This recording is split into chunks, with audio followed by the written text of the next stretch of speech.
জগন্নাথ আজি শ্ৰী শ্ৰী জগন্নাথ মহাপ্ৰভুৰ আমকটা পাহাৰত অৱস্থিত ঐতিহাসিক মহেশধামৰ সমীপতেই 2005 চনত স্থাপিত হোৱা জগন্নাথ মহাপ্ৰভুৰ ৰথযাত্ৰা ভাগ আজি উলহ মালহেৰে বিগত বৰ্ষসমূহৰ দৰে এই বৰ্ষৰো ৰথযাত্ৰা মুহূৰ্ত ভাগ আৰম্ভ কৰা হৈছে। ইয়াত অসমৰ বিভিন্ন প্ৰান্তৰ লগতে মৰিগাঁও আৰু নগাঁৱৰ মধ্য অসমৰ বহু ভক্তপ্ৰাণ ৰাইজসকলে আহি সমবেত হৈছেহি।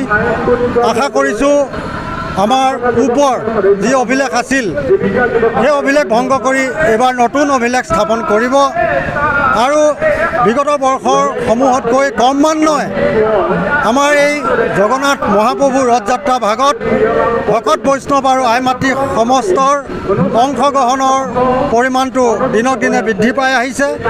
জগন্নাথ মহাপ্ৰভুৰ ৰথযাত্ৰাত যদি চামিল হয় ভগৱান জগন্নাথ মহাপ্ৰভুৱে সকলোকে কৃপা কৰে।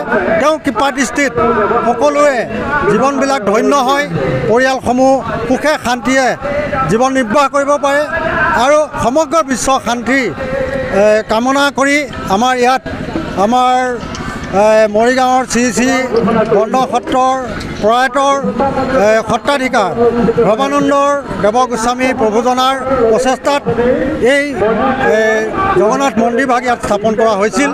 আহি আমি 20 বছৰত আজি ভৰি দিলোঁহি আৰু আপোনালোকেও জগন্নাথ মহাপ্ৰভুৰ এই ৰথযাত্ৰা মহোৎসৱ ভাগ বিগত বৰ্ষসমূহতো খুব সুন্দৰকৈ সংবাদ মাধ্যমে প্ৰচাৰ কৰি আহিছে।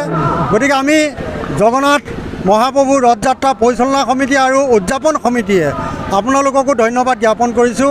সাংবাদিকসকলে আমাৰ এই অনুষ্ঠান ভাগিক খুব সুন্দৰকৈ প্ৰচাৰ কৰাৰ বাবে আপোনালোককো ধন্যবাদ জ্ঞাপন কৰিছোঁ আৰু সদৌ শেষত সমস্ত জনয়ে শ্ৰী চৰণত আমি সেৱা নিবেদন কৰিছোঁ। কৃষ্ণ।